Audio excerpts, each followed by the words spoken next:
Welcome back to the Mr. Excel podcast. I'm Bill Jellin.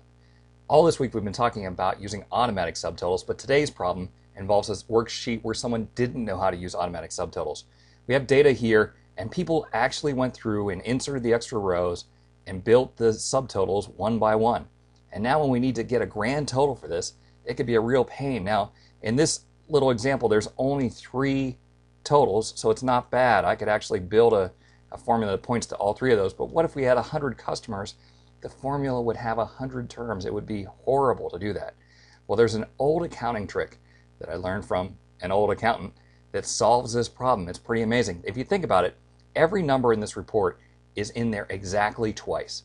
The $10,445 that we sold on invoice 1014 is here on row 2, but it's also in the total for the customer. So the trick you can use is to use the sum and point to the entire range, including the totals, and then divide by 2.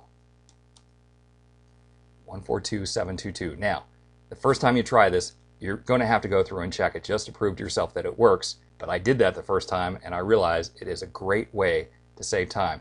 There's one huge gotcha that you have to be careful of. I'm going to go to a second sheet in the workbook here, and in this case, we had one customer that had a single invoice. Now, when the person is going through adding totals, they might have said, well, hey, it's not really worth my time to add a total for that one line because the total will be the same as the one line. If you have any data like that, it causes your total to be wrong because it would only take half that number instead of the whole number.